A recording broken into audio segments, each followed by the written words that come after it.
Hello students, खबर junction के नए एपिसोड में मैं प्रतीक पुरोहित आप सभी का स्वागत करता हूं और आज हम डिस्कस करेंगे एक बहुत ही महत्वपूर्ण मुद्दे को जिसे कहा जाता है डिजिटल अरेस्ट।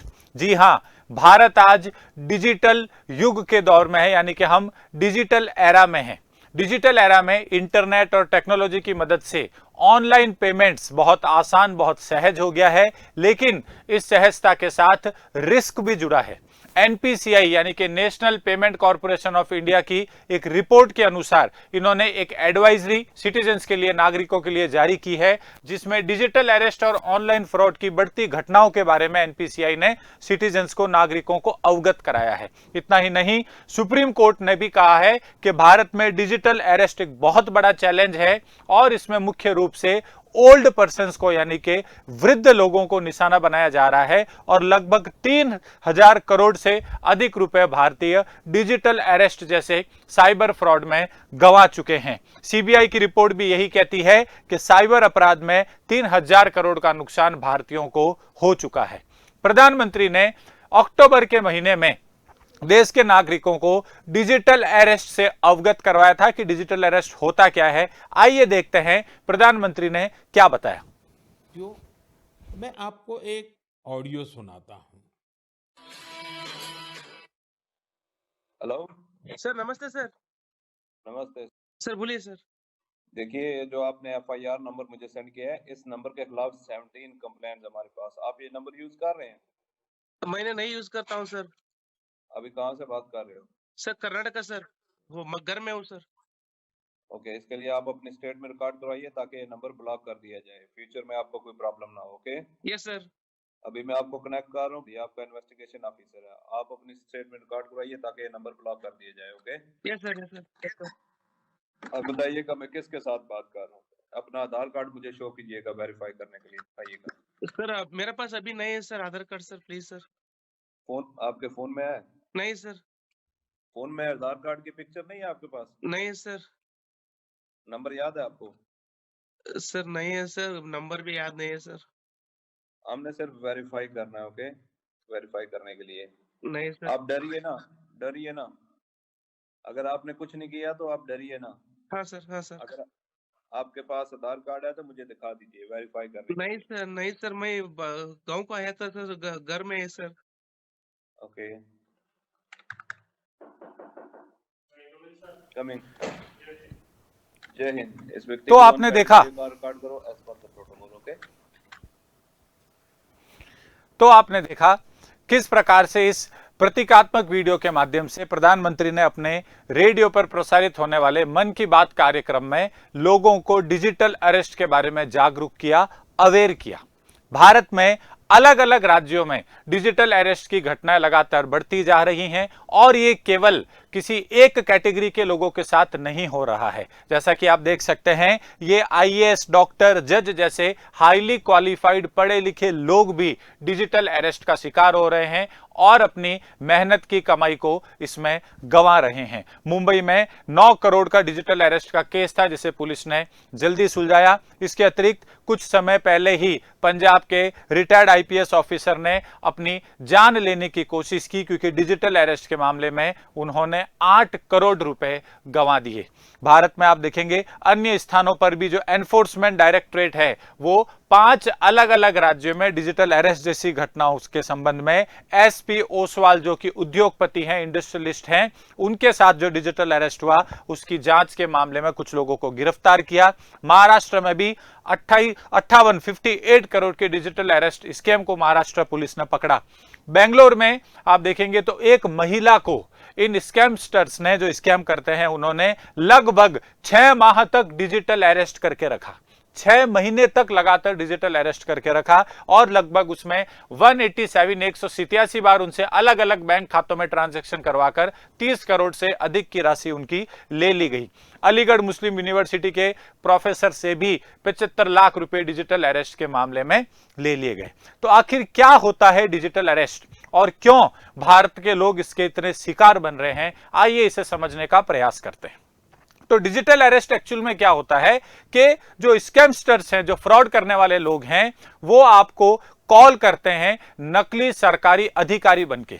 कभी वह आपसे नकली पुलिस बन के कॉल करेंगे, कभी इनकम टैक्स के अधिकारी, कभी कस्टम के अधिकारी या फिर कभी सीबीआई के अधिकारी बनकर आपको कॉल करते हैं। और ये कॉल सामान्यतः आपके सोशल मीडिया प्रोफाइल पर, चाहे वो व्हाट्सएप में वीडियो कॉल हो, चाहे वो फेसबुक हो, स्काइप हो, इंस्टाग्राम हो, ऐसे सोशल मीडिया हैंडल्स पे आपको कॉल किया जाता है। और कॉल करने का इनका उद्देश्य यह होता है कि ये आपकी पर्सनल इंफॉर्मेशन जो है वो आपसे लेना चाहते हैं और उसके बाद आपको डराकर धमकाकर आपसे पैसे वसूलने का प्रयास करते हैं। जब आपको स्कैमर्स कॉल करते हैं तो वो आपको इस प्रकार से डराने का प्रयास करते हैं कि आपको कहा जाता है कि आपका किसी क्राइम में, किसी आपराधिक मामले में नाम आ गया है, चाहे वो धोखाधड़ी का हो, चाहे वो मनी लॉन्ड्रिंग यानी कि काले धन को सफेद धन में कन्वर्ट करने का हो, आपके किसी परिवार के रिश्तेदार के नाम से आपको डराया जाता है कि आपके पिता, आपकी बहन, आपके भाई इस मामले में, आपके बेटे बेटी इस मामले में फंस गए हैं, और आपको डराकर ये आपसे अलग अलग बैंक खातों में पैसे निकलवाते हैं। ये आपसे आपके पर्सनल इंफॉर्मेशन, आधार कार्ड, पैन कार्ड जैसे डॉक्यूमेंट्स के माध्यम से भी मांगने का प्रयास करते हैं। इनका जो मोडस ऑपरेंडी है, जो काम करने का तरीका है, वो ऐसा रहता है कि ये स्कैमस्टर्स आपको वीडियो कॉल करते हैं और आपको कॉल डिस्कनेक्ट नहीं करने देते हैं, आपको कॉल काटने नहीं देते हैं। इसीलिए इसको डिजिटल अरेस्ट कहा गया है। वास्तव में ये कोई फिजिकल अरेस्ट नहीं है, किसी व्यक्ति को पकड़ के नहीं लेके जा रहे हैं, आपको डिजिटल माध्यम से यानी कि वीडियो कॉल के माध्यम से एक कमरे में एक जगह पे लॉक करके रख दिया जाता है और आपको कॉल डिस्कनेक्ट नहीं करने दिया जाता है और अलग अलग बैंक खातों में आपसे पैसे डलवाए जाते हैं। और इस उम्मीद के साथ या इस बात के साथ आपसे पैसे डलवाए जाते हैं कि आप इतने पैसे ट्रांसफर करिए तो मामला नहीं होगा, इतने पैसे ट्रांसफर करिए तो कभी भी आपके ऊपर केस नहीं होगा। ये आपको नकली फर्जी एफआईआर की कॉपी भी भेज देते हैं। तो अब अगला प्रश्न ये आता है कि डिजिटल अरेस्ट को आखिर पहचाना कैसे जाए। तो कुछ बातों का हमें इसमें हमेशा ध्यान रखना है। पुलिस या कोई भी सरकारी अधिकारी आपको कभी भी सोशल मीडिया प्रोफाइल जैसे व्हाट्सएप वगैरह पे कॉलिंग नहीं करती है। कभी आप नहीं देखेंगे कि जो गवर्नमेंट ऑफिशियल्स हैं वो आपको व्हाट्सएप कॉल वगैरह करेंगे। ये व्हाट्सएप कॉल तो छोड़िए, व्हाट्सएप पर आपको कभी एफआईआर की कॉपी भी नहीं भेजते हैं। पुलिस का काम इस प्रकार से नहीं होता है और पुलिस आपसे कॉल करके कभी भी पैसे की डिमांड नहीं करती है। तुरंत पैसे या पर्सनल जानकारी देने का दबाव भी आपके ऊपर कभी भी पुलिस या किसी भी सरकारी अधिकारी द्वारा, चाहे वो इनकम टैक्स के ऑफिशियल हो, चाहे वो कस्टम्स के हो, चाहे वो सीबीआई के हो, एनफोर्समेंट डायरेक्टरेट के हो, आपकी पर्सनल इंफॉर्मेशन, सेंसिटिव इंफॉर्मेशन कभी भी नहीं आपसे मांगी जाती है। तो इस प्रकार की अगर कोई भी चीज हो रही हो तो आपको उस समय अलर्ट रहना है कि आपके साथ साइबर फ्रॉड या डिजिटल अरेस्ट जैसी घटना हो सकती है। यदि आपके पास इस प्रकार का कोई कॉल आता है तो आपको ऐसे समय में बचने के लिए क्या करना है। तो सबसे पहले आप अपने मोबाइल में कुछ ट्रू कॉलर जैसी जो मोबाइल ऐप्स आती हैं उनको डाउनलोड करके रखिए ताकि आपको पता रहे यह कॉल कहां से आया है।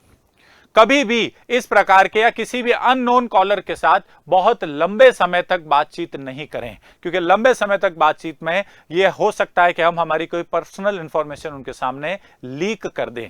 कोई भी प्रकार की पर्सनल इंफॉर्मेशन, अपनी निजी जानकारी, चाहे वो आपका आधार कार्ड हो, चाहे वो आपका ओटीपी हो, आपका पैन नंबर हो, इस प्रकार की कोई भी जानकारी अननोन लोगों के साथ साझा नहीं करनी है। आपको झूठे मैसेज, फर्जी ईमेल पे लिंक वगैरह भी भेजे जा सकते हैं, उन पे कभी भी बिना वेरीफाई किए क्लिक नहीं करें। अब प्रश्न आता है कि ये सब चीजों का ध्यान रखने के बावजूद भी अगर आपके पास कोई फ्रॉडस्टर का कॉल आया और आपने गलती से हड़बड़ाहट में, डर के जो है तहत, अगर किसी फ्रॉडस्टर्स के खाते में पैसे भी डाल दिए, किसी लिंक पे गलती से क्लिक भी कर दिया, तो क्या किया जाए। तो देखिएगा, गवर्नमेंट की तरफ से कई सारे प्रयास किए जा रहे हैं जिसके माध्यम से डिजिटल अरेस्ट और साइबर फ्रॉड जैसी होने वाली घटनाओं को कंट्रोल किया जा सके। इसमें आप देखेंगे सबसे पहले सुप्रीम कोर्ट ने एक बहुत बड़ा फैसला किया है और सुप्रीम कोर्ट का फैसला है कि अब डिजिटल अरेस्ट मामलों की जांच सीधी सीबीआई करेगी। सीबीआई जो कि भारत की सबसे महत्वपूर्ण, सबसे हाईएस्ट इन्वेस्टिगेशन एजेंसीज में से एक है, वो सीधे डिजिटल अरेस्ट जैसे मामलों की जांच करेगी, क्योंकि डिजिटल अरेस्ट एक बहुत बड़ा अपराध बनकर सामने आया है। तो आइए एक्सपर्ट्स की राय जानते हैं एक वीडियो के माध्यम से कि आखिर सीबीआई को सीधा जांच का अधिकार देने के पीछे सुप्रीम कोर्ट का क्या कारण रहा होगा। सच्चाई ये है कि डिजिटल अरेस्ट जैसी कोई चीज़ नहीं होती है। अरेस्ट हमेशा फिजिकल होती है। सुप्रीम कोर्ट ने एक बहुत बड़ा निर्देश दिया है सीबीआई को, तो सुप्रीम कोर्ट का ये अधिकार है कि वो रिट ज्यूरिसडिक्शन में बिना स्टेट की कंसेंट के, यानी कि रजामंदी के भी केस सीबीआई को दे सकता है। सीबीआई की शाखाएं पूरे देश में हैं। सेंट्रल लेवल पे कोऑर्डिनेशन हो जाएगा और अपने अपने क्षेत्र में राज्य सरकारों से सूचना लेंगी कि कहाँ कहाँ डिजिटल अरेस्ट हुए और क्षेत्र के आधार पर, प्रदेश के आधार पर उनकी तफ्तीश होगी और न्यायोचित कार्रवाई होगी। जो मनी ट्रेल है वो देश की सीमाओं के अंदर तक सीमित नहीं रहता है और कभी कभी मनी ट्रेल विदेशों में भी चला जाता है। तो इसलिए सुप्रीम कोर्ट ने सीबीआई को ये भी दिशा निर्देश दिया है कि आवश्यकता पड़ने पर ट्रांसनेशनल जो साइबर क्राइम है और ख़ास तौर से डिजिटल अरेस्ट से रिलेटेड जो क्राइम है उससे इंटरपोल की मदद भी ली जाए। ये मामला तो आपने देखा किस प्रकार से जो एक्सपर्ट्स हैं उन्होंने अपनी राय रखी कि सीबीआई को अगर सीधा सुप्रीम कोर्ट ने डिजिटल अरेस्ट मामलों की जांच करने का अधिकार दे दिया है तो इसके क्या मायने होंगे। अगर आप किसी प्रकार के साइबर फ्रॉड में फंस जाते हैं, आपके साथ कोई फ्रॉड हो जाता है, डिजिटल अरेस्ट जैसी चीज आपके साथ हो जाती है, तो गवर्नमेंट ने आपके लिए एक हेल्पलाइन नंबर भी जारी कर रखा है 1930। आप सीधा 1930 पर कॉल करें और अपनी जो शिकायत है उसे दर्ज करवा सकते हैं। इतना ही नहीं, भारत सरकार के गृह मंत्रालय के तहत एक ऑफिस बनाया गया है जिसका नाम है I4C। I4C का अर्थ है Indian cyber crime coordination centre, भारतीय साइबर अपराध समन्वय केंद्र। ये डिजिटल अरेस्ट या किसी भी प्रकार के साइबर फ्रॉड की घटनाओं को कंट्रोल करता है, रोकने का कार्य करने की संस्था है जो गृह मंत्रालय के तहत कार्यरत है। प्राइम मिनिस्टर हो चाहे भारत सरकार के अन्य मंत्रालय हों, सभी सरकार के मंत्रालय जागरूकता अभियान चला रहे हैं, अवेयरनेस कैंपेन्स चला रहे हैं। पब्लिक ट्रांसपोर्ट, जो सार्वजनिक ट्रांसपोर्ट है, चाहे वो दिल्ली मेट्रो हो, चाहे वो सरकारी बसेज हो, चाहे वो बस स्टॉप्स वगैरह हो, रेलवे स्टेशन हो, सभी जगहों पे जागरूकता कार्यक्रम, रेडियो पर जागरूकता कार्यक्रम। अगर आप रेडियो सुनते हैं तो आप डेली सुनते होंगे। साइबर अरेस्ट के ऊपर सरकार की एडवाइजरी, गवर्नमेंट का एड जो है वो रेगुलर बेसिस पर लगातार अंतराल से, इंटरवल से जारी किया जाता है। गवर्नमेंट एक्सपर्ट्स को बुलाकर समय समय पर लोगों को जागरूक करती रहती है। इतना ही नहीं, गवर्नमेंट ने संचार साथी मोबाइल ऐप जो लॉन्च कर रखा है और इस संचार साथी मोबाइल ऐप को आप अपने मोबाइल में डाउनलोड करके अगर किसी भी टाइप का साइबर फ्रॉड या डिजिटल अरेस्ट जैसी घटना आपके साथ हो जाती है, आप उसके शिकार बन जाते हैं, तो यहां पे डायरेक्ट कंप्लेन करने का भी आपको ऑप्शन दिया गया है। सोशल मीडिया, क्योंकि आजकल देश का युवा सोशल मीडिया पर बहुत ज्यादा एक्टिव है, तो सोशल मीडिया पर भी साइबर दोस्त I4C नाम से गवर्नमेंट का जो है एक्स, जो ट्विटर जो पहले था उसके ऊपर प्रोफाइल बना हुआ है, यहां पर जाकर भी या इसको टैग करके भी आप अपनी कंप्लेन, अपनी शिकायत दर्ज करवा सकते हैं। तो देखा आपने कि टेक्नोलॉजी एक वरदान होने के साथ साथ किस प्रकार से एक तरीके का डेंजर या रिस्क भी हो सकता है। डिजिटल अरेस्ट जैसी घटना बहुत आम हो गई है और इसमें विशेषकर जो बड़े बुजुर्ग लोग हैं, जो अकेले रहते हैं, जिनके परिवारजन, जिनके बच्चे उनसे दूर रहते हैं, इस प्रकार के लोगों को टारगेट किया जाता है। ये आपके डर के ऊपर थ्राइव करते हैं, आपको डरा धमका कर आपसे पैसे वसूलते हैं। और इस डिजिटल अरेस्ट जैसे साइबर फ्रॉड से बचने के लिए भारत सरकार के साथ साथ देश की अन्य संस्थाएं भी पूर्ण रूप से कार्यरत है और प्रयासरत है। स्टूडेंट्स, आप हमें जरूर बताइएगा कि इस वीडियो के ऊपर आपका क्या पॉइंट ऑफ व्यू है, आपका क्या दृष्टिकोण है। हमारे साथ जुड़े रहने के लिए बहुत बहुत धन्यवाद।